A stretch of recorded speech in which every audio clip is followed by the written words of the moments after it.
Man, this is Deion Dawkins, man, and you're listening to The Scoop on OurScoop.com. You already know.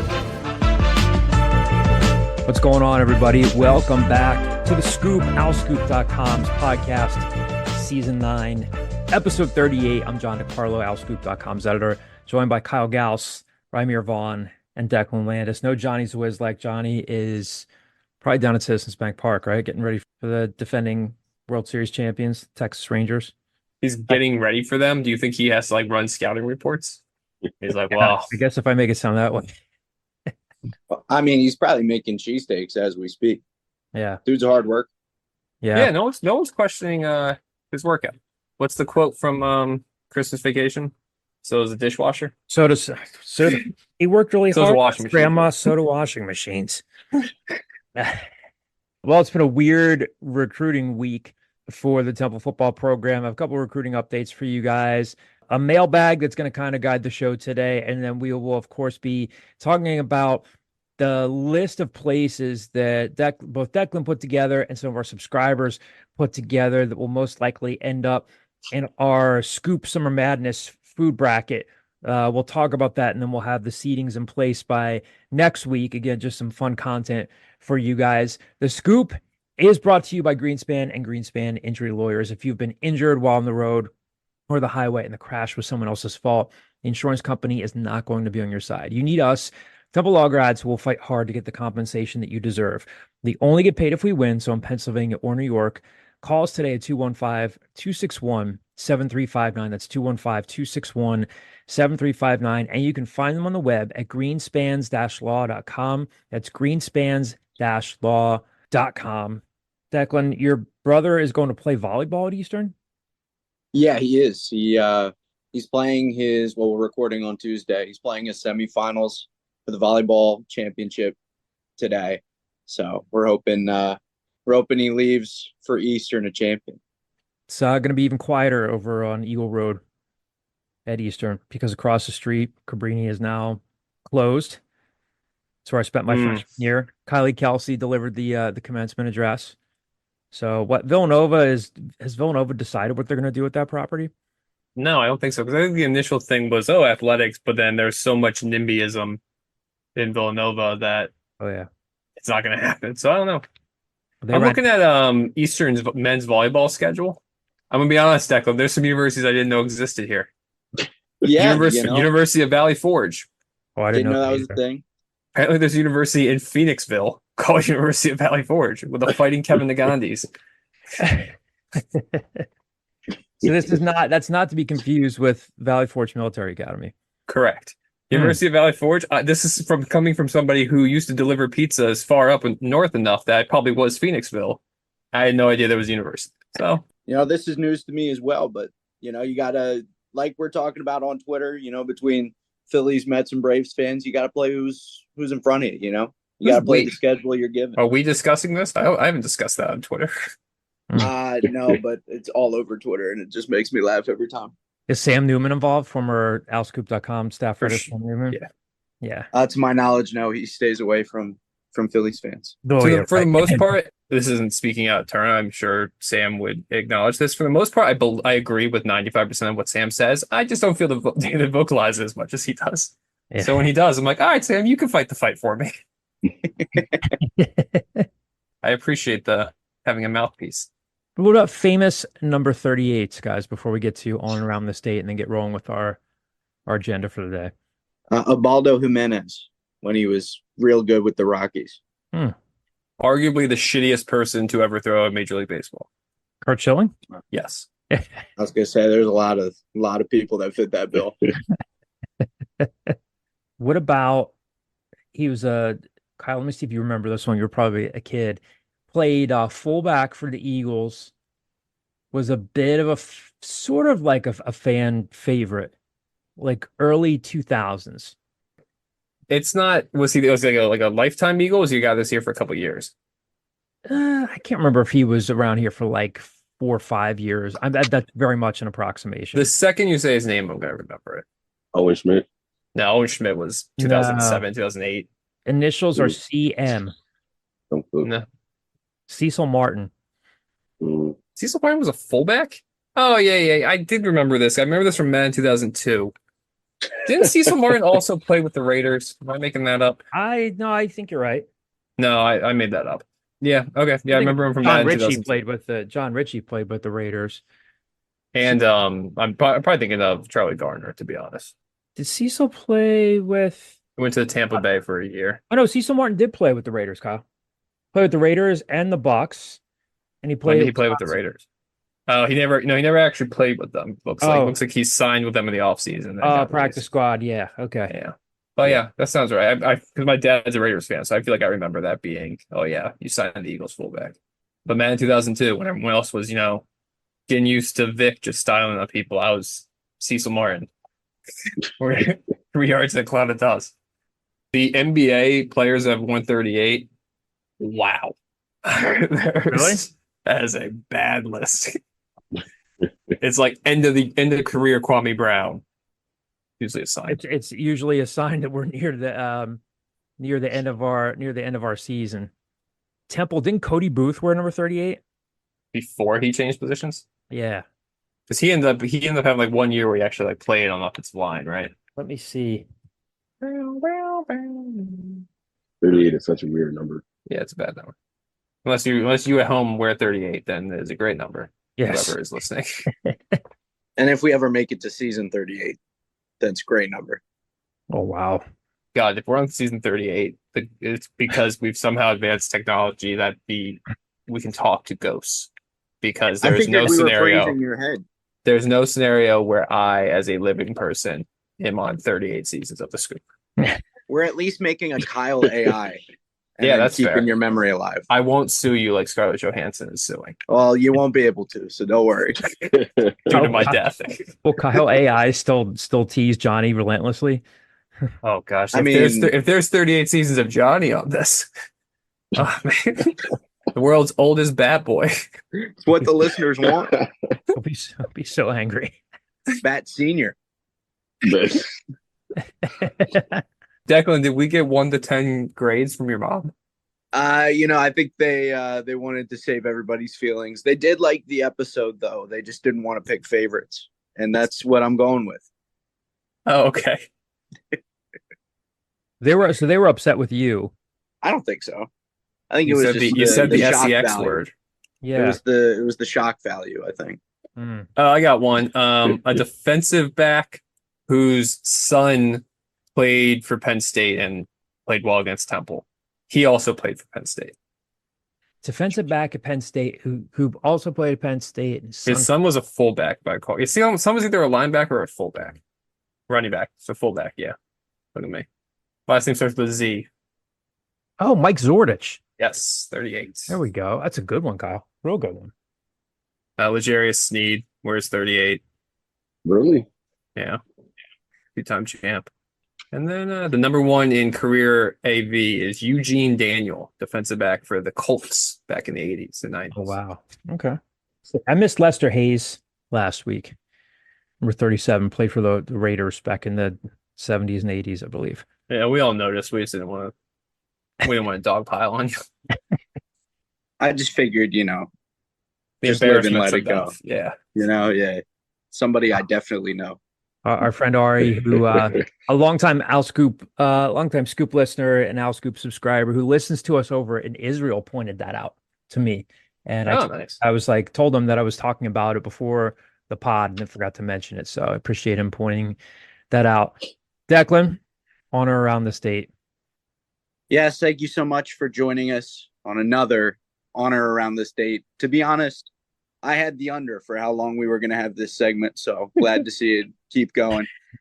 Today we're looking at May 22nd, as it's the day that this episode will come out. We'll start with birthdays. We'll go in order.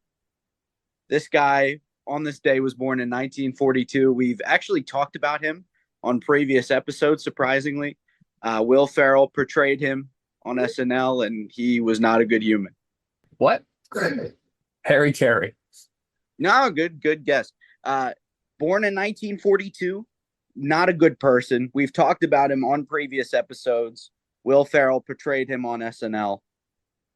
Very famous for a criminal action that he did. What type of involving criminal? The Unabomber. Oh, because yes, Kaczynski. I was going to say Yeah. involving the United States Postal Service. There you go. On this day in 1987, this tennis player was born. At one time, he was the best in the world. Not so much anymore. Does not like the COVID vaccine. Novak Djokovic. Novak Djokovic. 1987. Yeah. Keep pronounce it the way you were going to pronounce it. It was Djokovic. It's Djokovic. And now we move to the famous events on this day in 1849. Taking a step back here. This future U.S. president was granted a patent for a boat lifting device, and he was the only U.S. president, or is the only U.S. president to have a patent. This doesn't work out age-wise, I don't think, but when I think the only president to think about to have a patent, I would assume it's Teddy Roosevelt, but I don't think it's going to be Teddy Roosevelt. It is not Teddy Roosevelt. Good guess, though. I see the logic there. So late 1800s presidency, probably mid to late. Is it Taft? Did he use it to lift himself? No. This guy was an athlete. This guy was an athlete. So I can't imagine he would need it to lift himself. I was just making a Taft is fat joke. There you go. Well, athletes, the presidents don't line up because you think Gerald Ford. That's 120 years later. Yeah. I'm going to say Grant. No, I've got to say this is probably top 3 most famous presidents here too. Lincoln? You wouldn't think of this guy as an inventor. I'll tell you that. Lincoln was a boxer. Yeah, wrestler. He was a wrestler. He was a state champ in Illinois. I didn't know that. He used to have there's a quote with Lincoln where he says, like, if any of you think, basically, I'm going to butcher it, but he basically says, like, I'm the top dog of this pack, and if any of you want to get your licking, like, come in. Like, you just go to towns and, like, agitate people. Also probably had Marfan syndrome, but it was undiagnosed at the time. What is that? It's like a physical, like, deformity. Like, he was so lanky, he had, like, a protruding chest. Oh, large man. Marfan's. Marfan. I think I need to turn Marfan. my volume up. Genetic disorder that changes the proteins that help make healthy connective tissues. Interesting. Anyway, on this date in 1942, this country in North America entered World War II by declaring war on Germany, Italy, and Japan. So it's not the U.S. So is it Mexico or Canada? I'm going to go Canada. It was Mexico, unfortunately. It's all right. 50-50. And finally, on this day in 1992, this very famous TV show host made his final appearance on his own show. What year? 1992. Not Bob Barker, right? Bob Barker was It's there not for Bob 20 Barker. years more than that. 1992, I'm going to say talk show, Johnny Carson. Johnny Carson. Oh, I thought you said game show, Declan. I'm sorry. I thought you said game show. I said talk show, but it's okay. And that was on this day. Bob Barker. It was way God off. damn it, John. Spade and New Year pets. It's all right. You'll get over it. It'll be all right. Ramir just hit me with a goddamn it, Sean. We are a family podcast. Well, apparently not after what Declan said last week. Yeah. Can't help it. It's a good song. It is. Shout out Kings of Leon. Yep. But that's the name of the song is what got you in trouble. Yeah. Are you That's all grounded? No, I've never been grounded.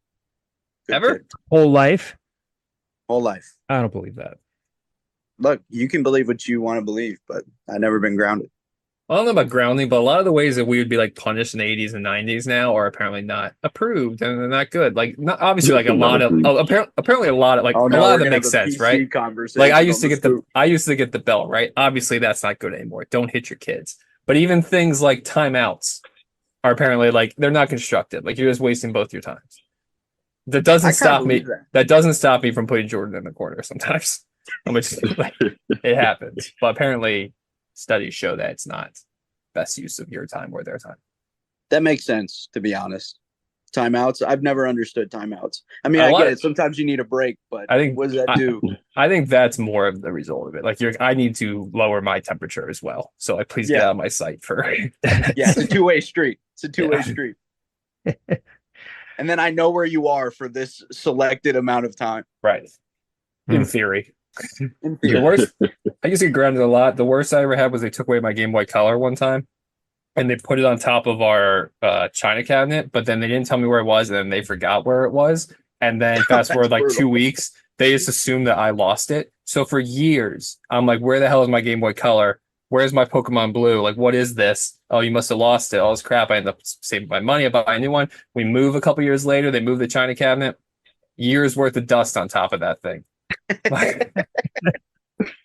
Brutal scenes. Brutal scenes. Did it still work? I assume I sold it at a garage sale before we moved.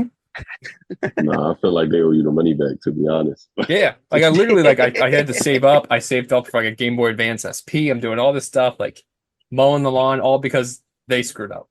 And years of therapy later, you were back. I don't know if I'd say back. Every day is a battle. Yeah.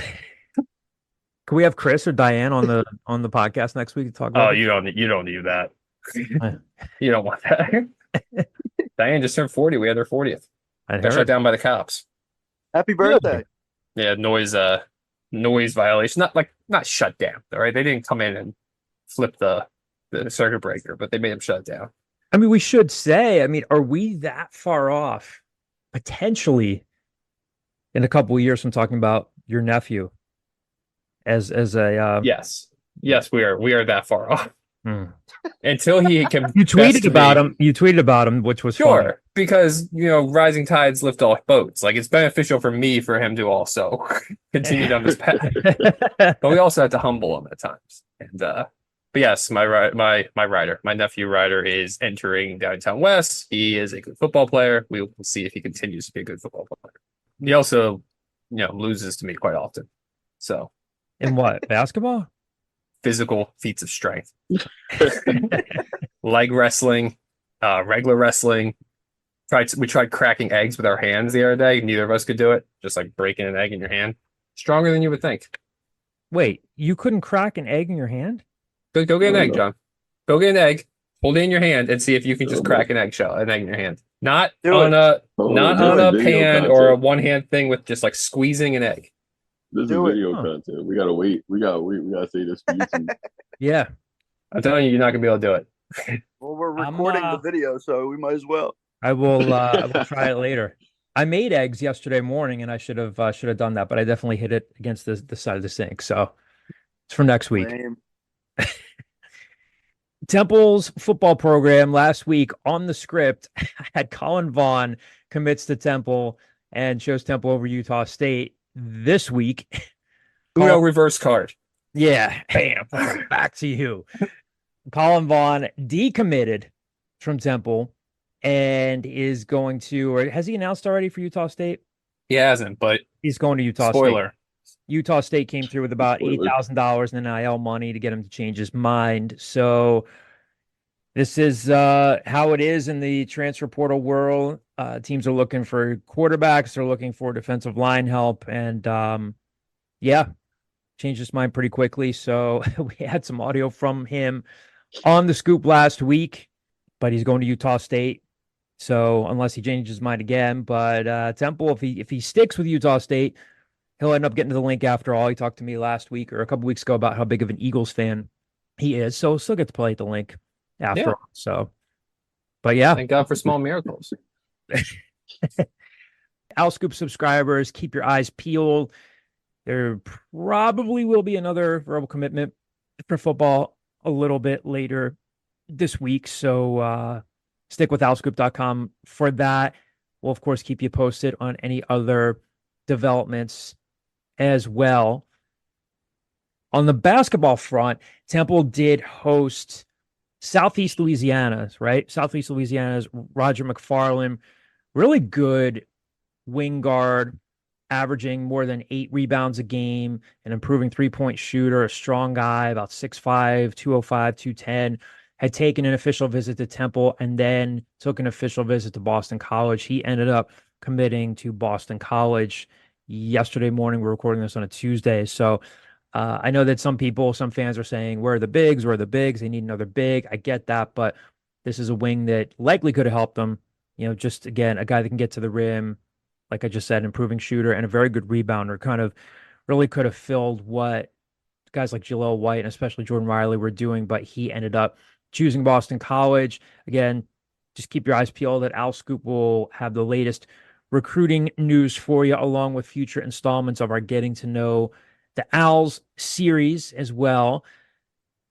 What we're going to do today is jump over to the mailbag because we have some good mailbag questions here that'll kind of help us set the agenda for the rest of the show. And then we will end with more conversation about our Scoop Summer Madness food bracket, and we'll have the seedings out next week. Declan's put a lot of work into this. We'll have some fun with this for current Temple students, recent grads, older grads. We've got some good feedback on this on Twitter and on our Owl Scoop message boards as well. But let's jump over to the mailbag. We have quite a few questions to get to, some funny stuff, some stuff that, of course, is on everybody's minds. But I think this will be a fun mailbag this week. First one comes from Temple fan Al. His question: how long do you have to be an Owl Scoop subscriber to be considered a long-time/loyal subscriber? Temple fan Al, I checked on this. You signed up on April 23rd of 2023. So that's more than a year. He's been loyal. Oh, I appreciate it for sure. But to answer his question, not long time yet. Not long time. There are some vets. There are some vets on the board. You could be a long time and not loyal listener. / subscriber. Yes. We got plenty of people that are fine sending money our way and then not ride or dies. I'll tell you that much. I think you should start exposing some people. We should just make like an album of diss tracks. I'm sure that'll go really well for us. Meet the Owl Scoop fans. I do appreciate that question, Temple fan Al. It was a good one. I like this one. Fig1 is the screen name. Got any favorite player/coaches stories you can share with us? I think we'll have fun with this one. And I want to share his question here because he shared a story. My personal favorite involved Joe Klecko. So the story goes: Penn State linebacker Greg Buttle was a pretty close friend of my family. Leading up to the 1975 Temple-Penn State game at Franklin Field, my dad pumped up Klecko for weeks. Buttle and his family insisted Klecko wouldn't be a problem for the Penn State offensive line. It's Temple, come on, they said. Greg later told us after two offensive series, the great Penn State offensive line had to make some minor adjustments. Instead of blocking Klecko with one lineman, Penn State blocked Joe with two, sometimes three guys. Amazingly, Klecko still affected the game by occupying blockers and freeing up his teammates in the front seven. The irony of it all was that Klecko and Buttle ended up playing many years together on some really good Jets teams. With the New York Stock Exchange after playing against and now with him, Buttle changed his level of respect for probably my favorite Owl ever. So I like that story. It's good stuff. Favorite player and coach stories that you can share with us? Declan, Ramiro, let's start with you. You guys are part of the younger generation. Any just favorite stories you want to share over the past couple of years? Or just a fun story maybe that you didn't write about, like a fun interaction with a player or a coach that you've had? Stan, I talked to him for like an hour for a story that I'm pretty sure isn't going to come out anymore.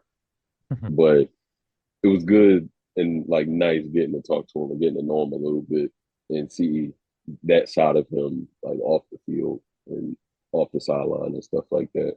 Also, Aaliyah Nelson, getting to know her and her mom, or writing that story that I wrote about them too in their relationship. Aaliyah is literally like the same person you see like on the court and press conferences. She's that way all the time. And I sat with her for like, along with Tyler Blankenship, we interviewed her together, and it was like just a 45-minute long conversation, and it was very joyful. Nice.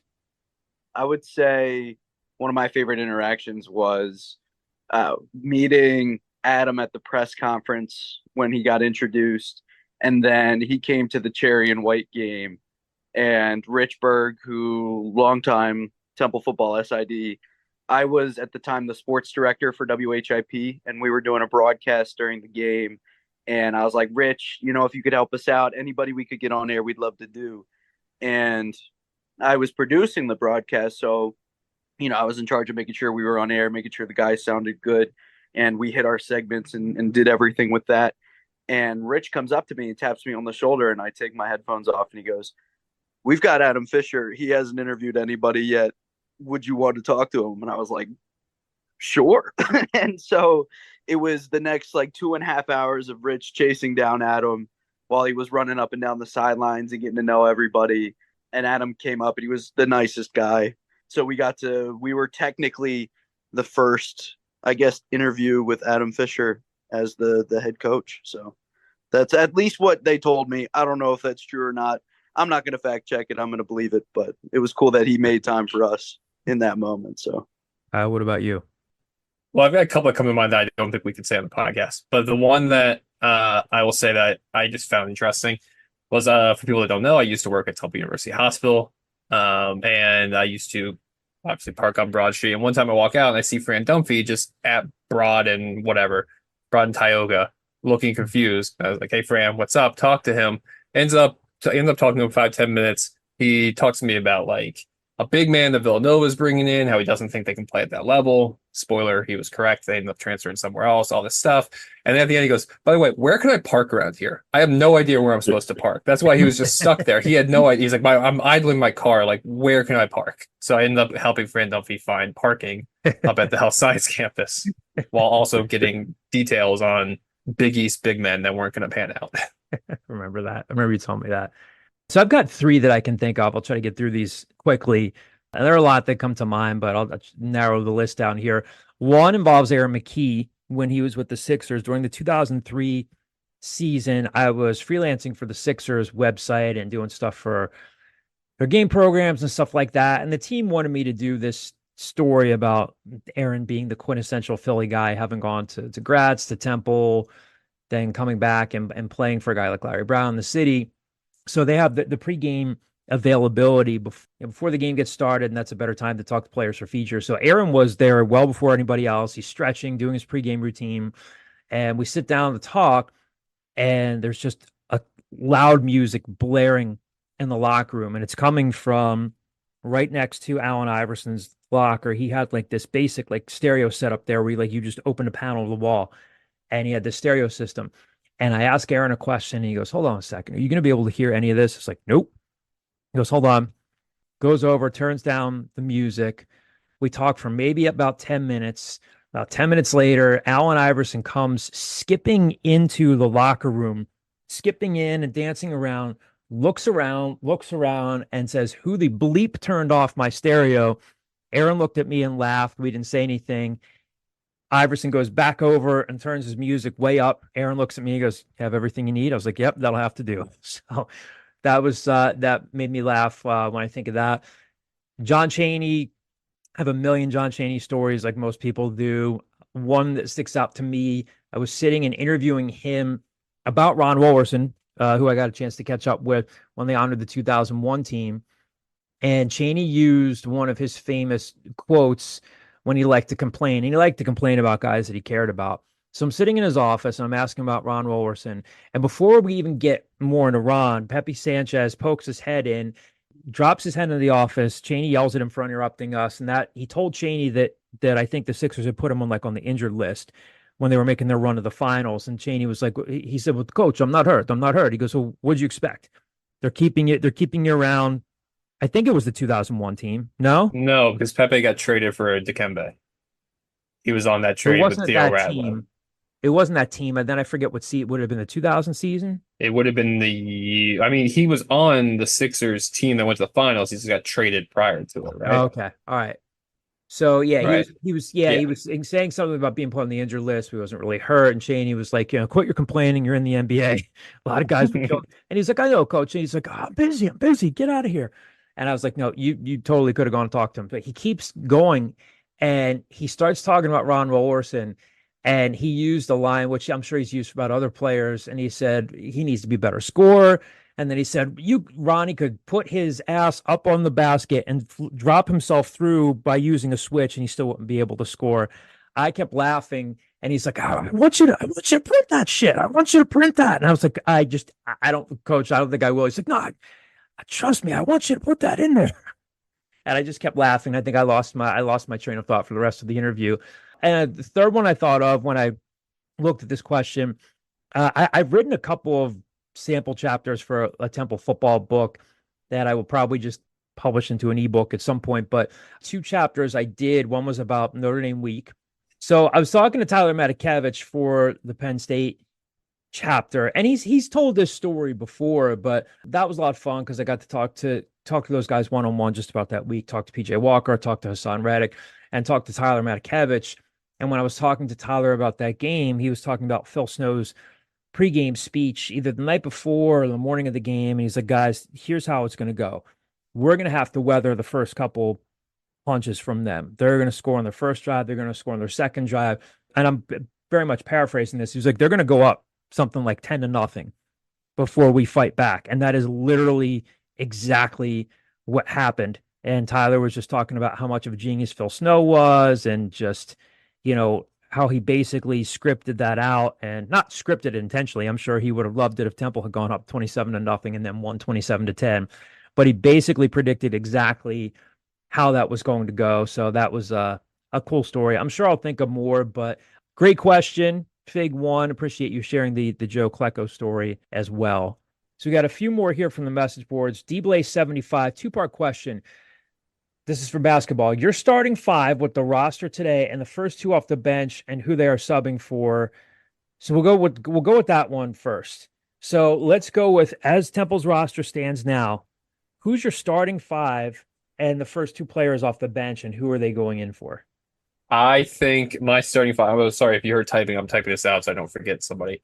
I think the starting five, if the game was tomorrow, is Lynn, Mashburn, Zion, Settle, and Gray.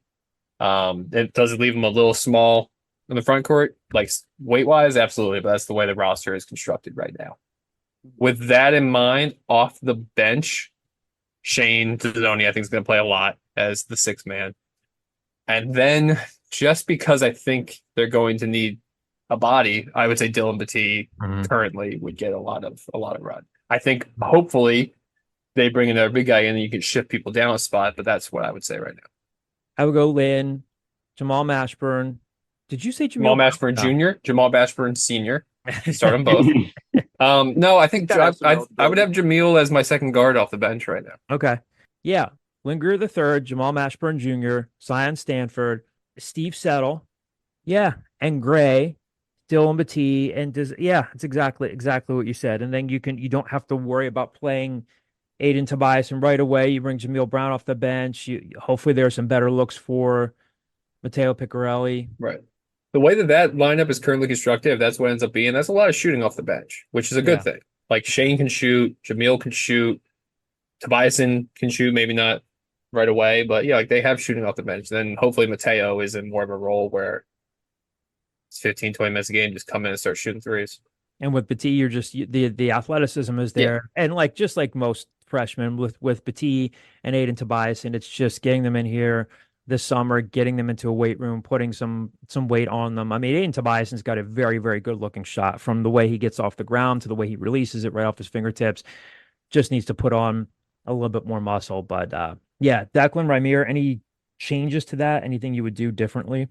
No, I agree. I think there's a lot of possibilities in that too, just in the fact that, Matteo was a starter last year, and now coming off the bench, it's maybe a little more versatile in the times where you got to rest guys that are in the starting lineup. I think there are a lot of different looks within that could be interesting and you could tinker with throughout the season. So it's a lot more flexible, I think, this year than it was last year. The hope with Piccarelli would be that, again, it's not like he gets some sort of help with spacing the floor, and that it's not a situation where he gets on the floor and as soon as he gets on the floor, it's, they sent a couple guys at him.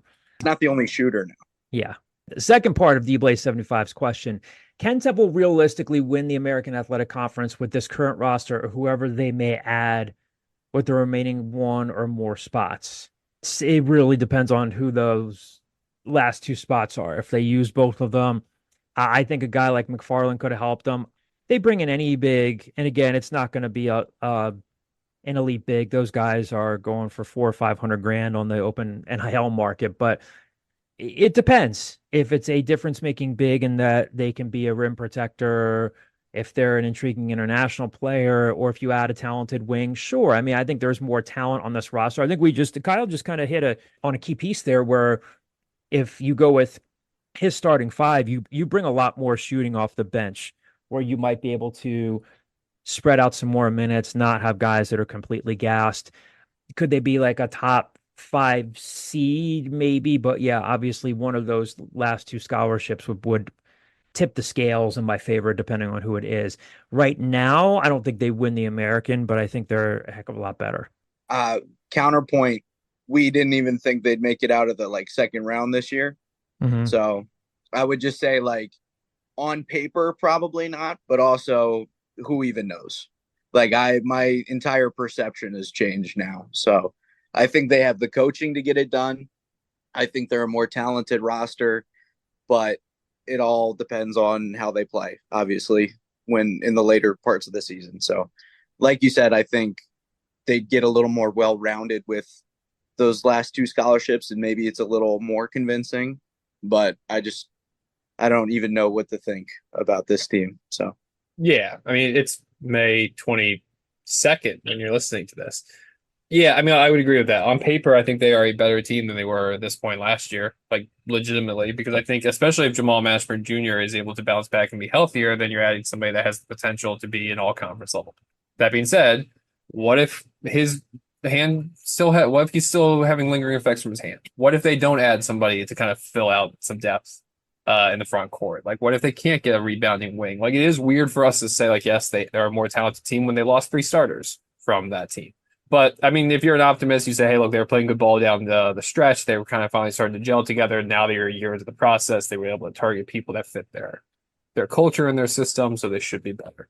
And if that's the case, then, yeah, maybe they have a shot. I also think the American is always wide open.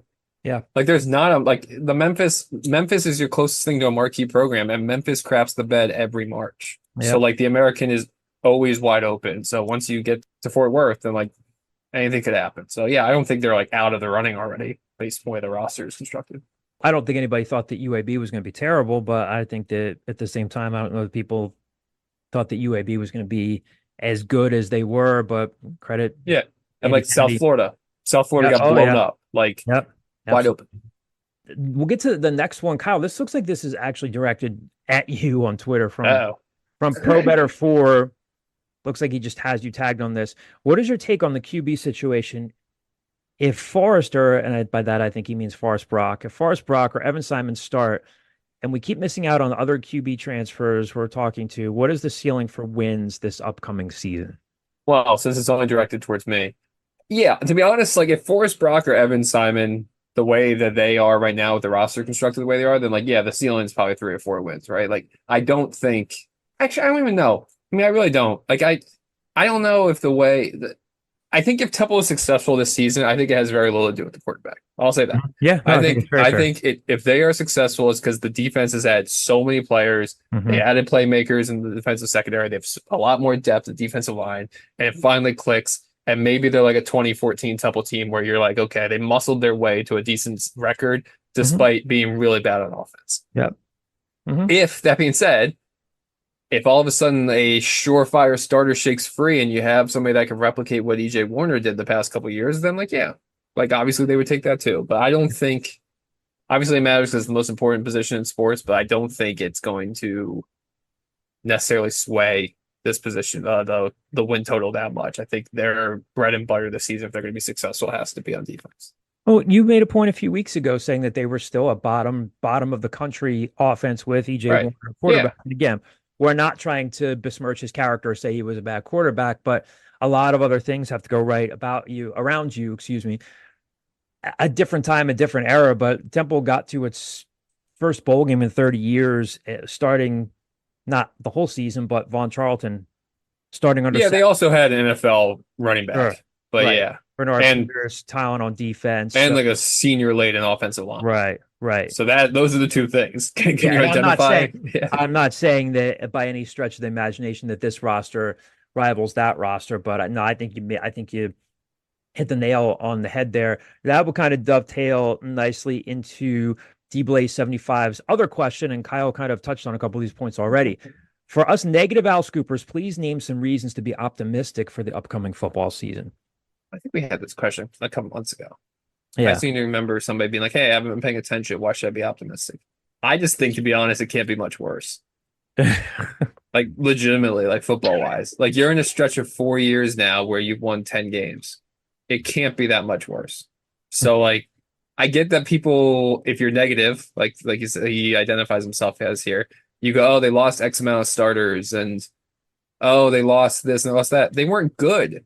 Like, you didn't lose good. Like, you didn't lose a bunch of starters because you went 9-3 and they got plucked. They've had like 2 or 3 guys go up a level. Jalen McMurray went to Tennessee. Victor Stoffel went to Cal. EJ Warner went to Rice, which you could argue is going up a level, but it's the same level of conference, same conference. Everybody else is either still out there in the portal or they've gone to who knows, who cares FCS level. Like, I don't know. I would think that like you're rolling the dice anytime you bring somebody in, and they just brought in 40 new dice rolls when before you had 40 guys that you knew weren't great. I think you can be somewhat optimistic about the secondary. I think you can be somewhat optimistic. Again, I feel like I've said this almost in the exact same way a couple times before. Obviously, Jordan McGee is a huge loss. Vandy Rigby's a loss. But I like what they added at linebacker. And to go back to what Kyle said, I think if they end up being a 5 or even a 6-win bowl eligible team, I think it's going to be about the supporting cast around the quarterback. Again, a lot of ifs. We will know much better once August comes around. Like I said, they can't rep 4 quarterbacks every single week. A lot more truth comes out in August. Right. You just start hearing more, seeing more. So I think you can be optimistic in a couple of those rooms not pertaining to the quarterback. Also, to say with that in mind, if you're like, oh, they only have a quarterback because they didn't choose somebody after the spring and blah, blah. Almost every time Temple's like chosen a starter out of the spring, like from a competition, they've stunk. To be honest, like Joan Mathis won the competition coming out of spring in 2020 or whatever it was, 2021. And then he was horrible once the lights actually came on. Like, he was bad at the position. So like, I don't think it's necessarily a negative thing that you're like, oh, Evan Simon didn't run away with this job. That's fine. I think the true competition happens when you do 15 practices, 30 practices, whatever the number is in August, and you're like, okay, this is where you're really starting to see, hey, we're actually implementing a game plan. Hey, we're doing this. Like, we spent 2 weeks bringing in an offense, now we're game planning for Oklahoma. Like, I think that's when you start to see quarterbacks either rise or sink. I would agree. I would just add, I think there's optimism around the weapons on the offensive side as well. Not only do you get Reese Clark, who takes another, gets another year under his belt. You got a guy like Antonio Jones coming in who knows what he's going to look like. He could be really interesting. You have Dante Wright, maybe if he's healthy, Ian Stewart, maybe if he's healthy, John Adams, who really kind of came onto the scene toward the end of the year. And if he's healthy as well, it's a lot of question marks in that area. And again, you guys mentioned like who's going to get them the ball, but I think the weapons, the possibility of what they might be able to do with the ball in their hands, I think is going to be something to look forward to as well. And I think that's the point. Think about the wide receivers you just named, like the type of wide receivers they are. Dante Wright, Antonio Jones, mix in like Jaquez Smith as a receiving threat out of the backfield now. Like, I don't think they're going to ask the quarterbacks to do all that much. Like, legitimately, I think it's going to be just get the ball in the hands of playmakers and see if they can make plays. I don't think it's going to be, okay, run this 18-yard post and we'll see if Forrest Brock can put it on the dime and get you to downfield. I think it's going to be a lot of dink and dunk and run the ball and see what can happen, which they also did a lot of last year. So it's not like EJ Warner was consistently throwing 60-yard bombs and they were taking advantage of his arm. So, question to throw out to you guys is kind of like an extension of this. How much of a difference do guys like Tyree Washington, maybe improved Jaquez Smith, and Antoine Littleton mean in this offense? And I know a big part of that depends upon the line, but how much do those guys move the needle for you? You said it, it's the line. If the line plays well, then I think those guys have a chance to be able to show what they can do. But if the line plays as poorly as it has in the last couple of years, it won't really matter. I don't think Antoine Littleton came to Temple to run the ball 6 times a game. I'll just say that. I think the way that he was recruited and the way that they kind of envision things is they want to run the ball. And yeah, obviously the offensive line is 90% of that, right? Like they have to be able to make the holes and stuff like that. But I think they're a huge part of that. I think the talent level in that position is better. And that's before even Terez Worthy is here. I think there's still things like that where you've seen improvement. Like, let's go back to the initial question, reasons to be optimistic. You've seen like talent improvement in a lot of rooms. Whether or not they actually perform on the field, I just think like depth in the running back room is a lot better than it was last year. Yeah. Depth in the defensive secondary, obviously a lot better. Depth in the defensive line. Depth in the offensive line, I think, is a lot better. whether or not that rises to the occasion, if you're like, okay, they got 5 good starters and 2 of them are like all conference level guys, and that really became like stalwarts, like that's still left to be seen. But just the on paper depth is better. Last mailbag question here before we finish out with our fun Scoop Summer Madness food bracket. What TU, screen name from our message boards. Good question. If you could only pick one for the upcoming season, would you rather Temple football get a transfer from a solid quarterback to come in and play, or a big man transfer for basketball? Like Carlson, I don't think the quarterback really matters. And I think if this Temple team, basketball team, can get a big, then I think they have a shot to compete within the AAC because it's always so wide open. This is like asking me to choose between two, like which of my children is my favorite, because I can't tell you how much I hate this question on our message boards. Not this question itself. This question itself is perfectly valid, but like we're at that time of the year in the off season where anytime you post anything, it can be like an upcoming commitment, or oh, they got this defensive line commitment. The first post, there's a 90% chance of beating. Well, why isn't it? What about quarterbacks? Why isn't it quarterback? What about big men? Are we not recruiting big men? Why are we recruiting this wing that can get 9 rebounds a game? Why are we not recruiting big men? It's just a pet peeve at this point. So to ask me to choose which one would be, hard. But from a strictly sports wise, if you could wave a wand and give me a 15-10 big man, then this team has a much higher ceiling.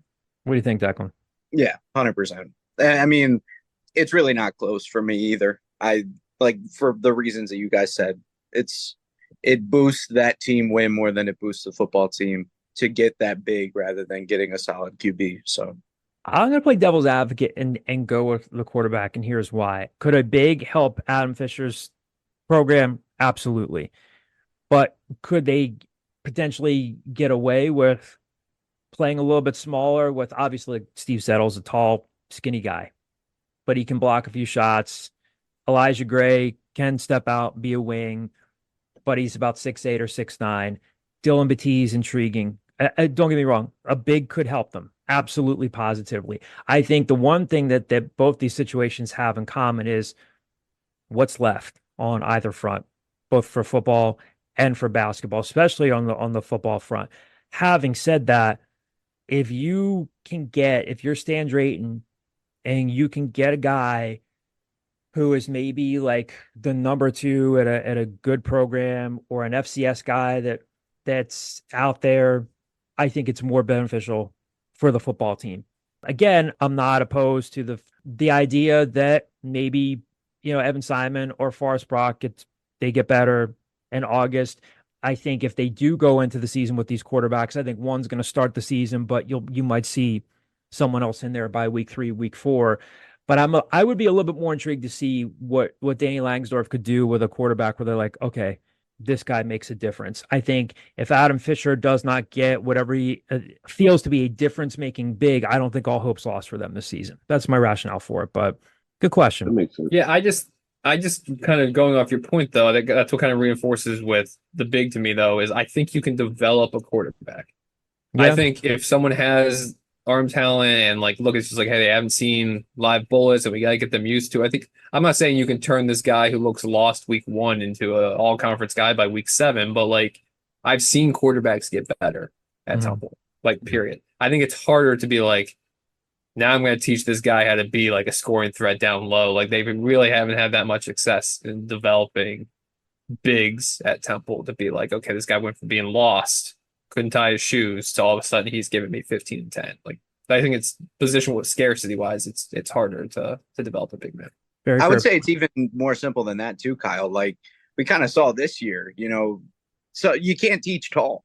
If they do go with a smaller team and then they get out rebounded, like they did against UAB in that regular season game, there's nothing they can do. There's nothing they can change. They're not going to be able to get those rebounds because of that gap. So that would be my argument on top of that as well. To that point, last year you saw, he didn't have a huge role, but they had the ability to throw Ima Pomo out there when they ran to those guys. Okay, we're going to need 8 minutes from him. And right now on this roster, they don't have a guy off the bench that they can be like, let me go throw a sturdy big man out there right now. That's why you're going to probably see Dylan Batiste and have them there. As right now, they might just have to go athletic and hope that works. So yeah, Emmanuel Akpoma, by the way, going to play for New Hampshire on a staff that includes former Temple point guard Luis Guzman. So I know he's pretty happy to get him.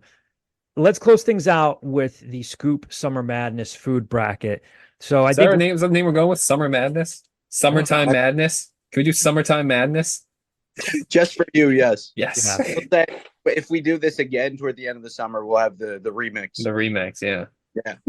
No, Declan, please sing the title to me in the chorus. We got that summertime. It's hard to sing. Johnny's not here, He doesn't even know the song, so it's like somebody's got to teach him at some point. Everyone else is losing out for not hearing that just beautiful angelic voice. Yes, maybe next week. Yeah, when I have a better microphone. So we thought that we would talk through a lot of the places that are potentially on the list. Declan, you're thinking a bracket of 32 with two places as with a play-in. So 34 total. So it'll be a play-in game. So tell people about your initial list that you share on the board. And then I want to share some of the fan responses that we got that span some generations. And we'll kind of like banter around a bit with this. And then we'll release the seedings next week, talk about how we came up with them, and then tell everybody about the fan voting process.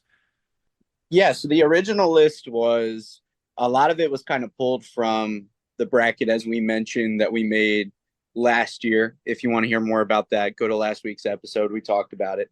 But we started off with a couple staples of campus. We've got Richie's and Richie's Cafe, which John was very sensitive to last year as them being two different entities. So that'll be interesting in the rankings. Maxie's and Pub Web, obviously. Bagel Hut, Bagel Shop, two rivals. We'll see if they, mix it up. Orient Express, which is after John's heart. Azteca, which I love on the wall. Eddie's as well, and Fames. I tweaked it, okay? I added Raising Cane's in there because I think we need some chains. I think we need to, properly represent the choices around campus. We've got Hank's as well. Chick-fil-A, which I think just makes sense. I think tell people real quick, Declan. Tell people what Hank's is. Hank's is on the wall. It's got a lot of variety. You can get boba there. You can get some other food options. All these menus are online. Feel free to check them out. It's good though. It's a solid option on the wall without giving too much of my opinion away. I think my prediction probably a Sweet 16 to Elite 8 for Hank's. I think it's a solid. It depends. Matchups. Really? Good. You're sleeping on Hanks. Not unlike you to close in on one thing and just saying like, yeah, it's gonna be it. I know I do that sometimes too, but Hanks has been on the wall for what, a couple years? I mean, yeah, probably. First kind of all, a utility player. Interrupting the segment with your statements. You're interjecting, trying to get through here. Okay, we've got Chick-fil-A before I was rudely interrupted. Footlong Truck, great option as well. Kyle, I threw this in for you. I think it just makes sense. Student Center Taco Bell, which sleeper pick for sure. It flew too close to the sun. Its wings melted off and came plummeting down because it was only here for a short time. But I'll remember. I'll carry it with me. I'm still trying to lose the 15 pounds that I gained in my one semester of SAC Taco Bell. Yeah, I couldn't even imagine what I'd look like if they kept the Taco Bell around. I added as well, just purely to spite John, to fuel his anger. I've added McDonald's to the list as well. I know we were kind of talking about this on the message boards, but we couldn't get the name of it. Mexican Grill Stand, which is right across from the SAC next to the halal trucks. So that was the preliminary list, and then we got a lot of options coming in from the message board. Yeah, let me read some of these off the message board. There were some good places. Temple Fan Al, one of our loyal subscribers, as we were mentioning before. Champs, Al Breakfast and Lunch. That one's on Cecil sleeper option as well. Okay. Did you mention the Honey Truck, that one? I didn't because, and again, not to give away anything, okay? I know we want the suspense, but we should tease this a little bit. I don't like the Honey Truck. I really don't. One person. You're one person. Well, one person with a pretty sizable vote here, bud. That's how this thing's working. You sound like a dictator. A friendly reminder that my vote is for sale.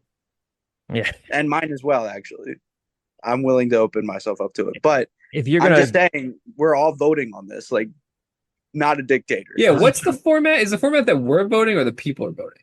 People So are we haven't really decided. We are voting. I think there should be a people choice element, but it should count less than us, is what I think he So landed on. it shouldn't be full like Nickelodeon's Kids Choice Awards. All right, we're not making this like I thought it was going to be strictly that we popular vote. seeded. I thought it was going to be that we seeded No, these places. no, Okay. We seeded these places, and then there's a popular vote, and we are part of that popular vote. No. As somebody that has listened to last week's episode 4 times now, we mentioned that the people's vote was going to count as either a little bit lesser than or equal to our vote. Right. And that's how we were going to pass things through. I'm gonna leave it up to you to come up with the formula for that, because we are going to be called on the carpet for how we decisions here. Who? You think a voting commission is going to call us on the carpet?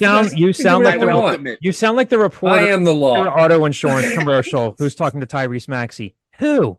Boston? I am the one who knocks. Charlotte? I am the one who votes. So Temple Fan Al also mentions the honey truck, crepe truck, Philly style, Burger Tank, RIP. Is Burger Tank, it's still there, but is that truck open? Look, Burger Tank and Crepe Truck, they're in my same wheelhouse where it's like, where are the crowds, you know? Burger Tank has been very sort of, in and out in terms of its availability, but I do believe it still runs. Okay. All right. I think one of the halal trucks has to be represented, because I think that's a staple food culture. It's literally in the post that you're reading right now. Yeah. No, that's why. Yeah, he mentions the halal trucks. Nobody knows the names of any halal trucks. They're just halal. That trucks. was the issue. Yeah. That was the issue.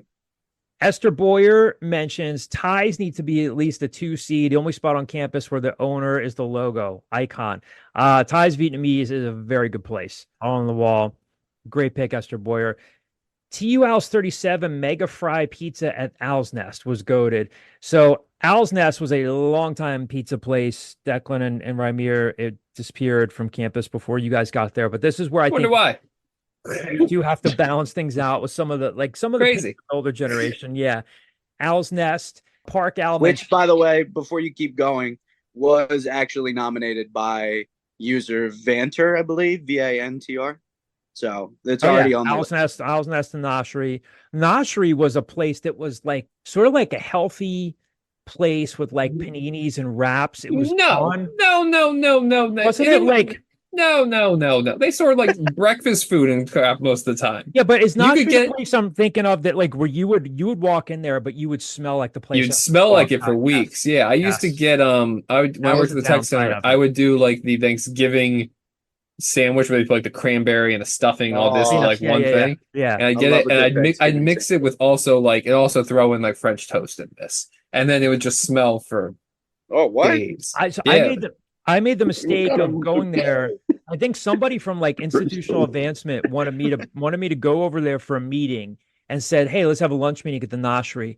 We'll go over there, and I had a meeting like 2 hours later, and I walk in, and someone's like, "Wow, did somebody bring their lunch with them? That's a pretty fragrant smell." I was like, "No, that's me. I ate at the Noshri." I was totally embarrassed. So that's what I remember about the Noshri. Yeah. So Park Owl mentions Temple Star again. I'll read this little note that Park Owl put in here. Freshman year, after stumbling out of various parties, a bunch of my friends from my floor, shout out Johnson 8th floor, would convene at Temple Star. My order was a General Tso's chicken combo, pizza roll, cheesesteak roll, always at the spot, and leftovers for the morning. But I had a friend whose order was simply 8 pizza rolls. Now ask yourself, when's the last time you saw someone order 8 of the same menu item? That's the sign of a truly great product. Eat all 8. Also the skinniest guy on the floor, which never seemed fair. Yeah, because his body was immediately rejecting him. He was just shitting it out. Yeah. He probably didn't have the ability to digest any of the calories. Andy Carl posting from the Tough Fun. This was a good pick. Masters. And he writes, like a shooting star, it only graced our presence for but a brief moment. Food was excellent. Space was ample. It also coincided with peak football years and was home to several important away game watch parties. The chef and owner went on to be the executive chef of the Tampa Bay Lightning and got himself a few championship rings. Was Masters there when you were there, Kyle? No, it opened after I left. And I think the signage is still up. Yeah, I like that place. It was on what, Carlisle? Was it on Carlisle? Yeah, it's on Carlisle. It's right near like the edge. It's behind Barber's Hall, right? Yeah. I liked Masters a lot. Wish it was still there. very good option in terms of like if you got sick of going to the draft horse. I like that. It was good. The fact, honestly, that we haven't mentioned the draft horse. Yeah, I know. I was just gonna say, like, draft horse has not gotten a lot of love. The Peabody, though, it looks like it's still going to open at some point. Are they going to have dollar beers on Wednesdays? I don't know. Don't think so. Have not gotten that far. You used to go up to the draft horse with a 20, and they would give you the 20 cans at once. They would go pop, pop, pop, pop, pop, pop, pop. You'd walk with a little cardboard box of 20 beers. That's drug. One of our longtime subscribers, a screen name Joe Becca, J&H Steak Night in 1981-82 was a classic. I think some still hasn't digested. Jesus. It says fourth meal been mentioned on here? I think fourth meal's got to be its own thing. It's different than just J&H. I think you have to have J&H fourth meal. Fourth meal is like a UMBC coming in and knocking off Virginia. I used to go down there, get an entire bag of bagels, empty them out, cut them out, make 6 breakfast sandwiches, put them back in the bagel bag, and just walk out. Like, this is just like I'm bringing bagels back to my dorm, like bagel sandwiches to my dorm, and I'm going to take advantage of fourth meal. Fourth meal, you'd mix chicken tenders with pizza, with Lucky Charms. The chocolate milk would just run right through you. It's all good. All deadly. Go back to your communal bathroom because you live on the second floor of J&H. Your neighbors hated you.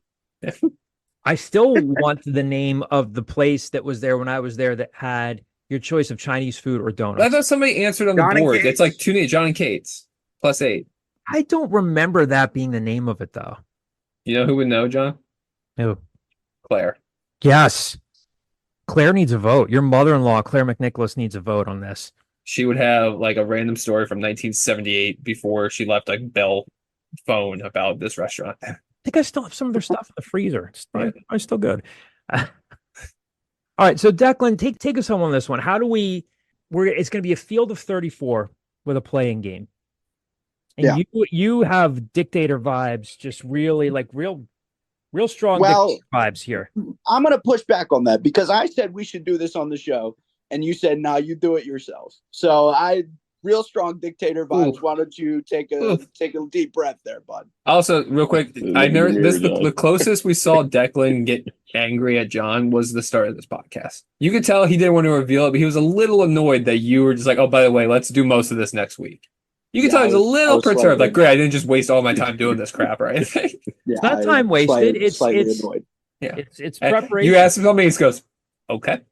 Like, that was the closest we got to Declan expressing, like, I'm pissed at you. As if I were breaking up with him. Okay. Yeah. I was not thrilled. You got to do what you got to do.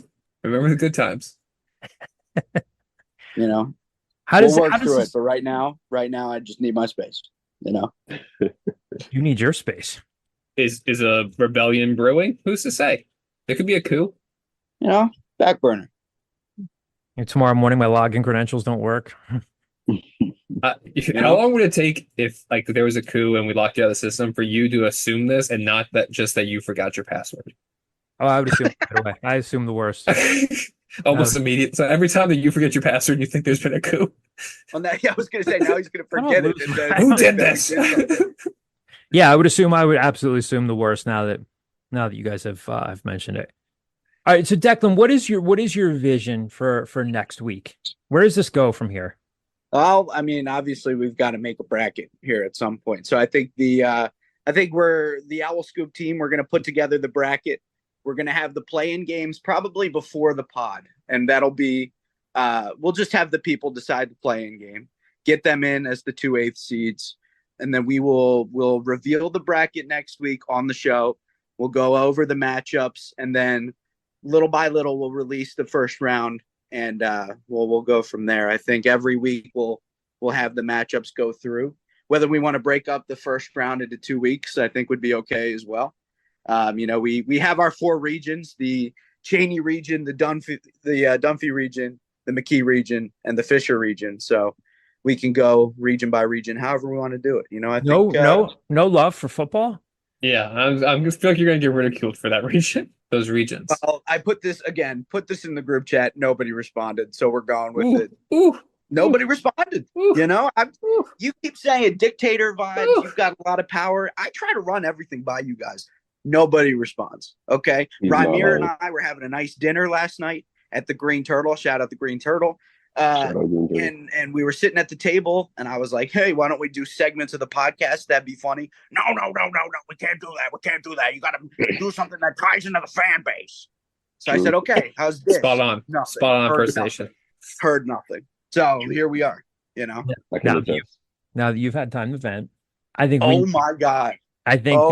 Get him, Declan. Oh my God. Don't let him talk to you about that. He's insulting the Landis name. I think that we need maybe a football coach in there. Maybe I don't know. Maybe a player name.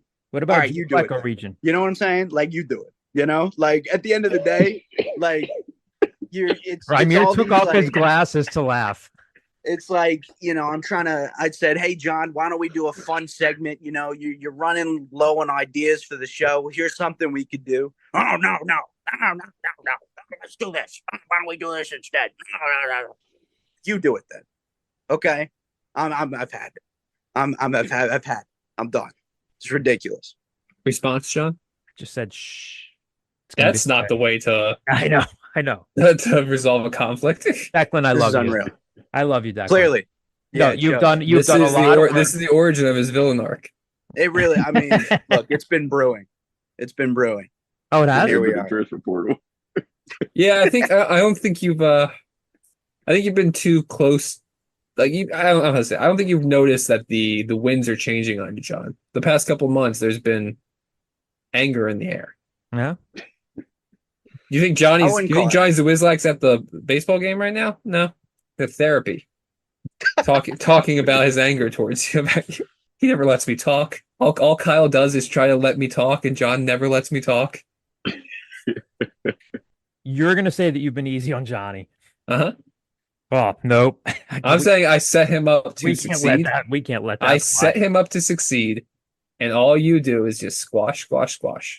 I tried last week. I tried presenting multiple segments, which I said presented by Bridget Landis, where I tried to get Johnny to speak, but because you were there and he could just sense your vibe, he didn't.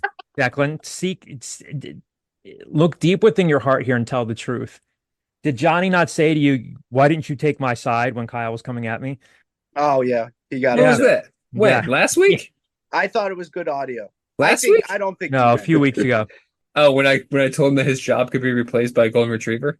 That week? Whole thing. That was one of many things. Yes. That was certainly one of the things.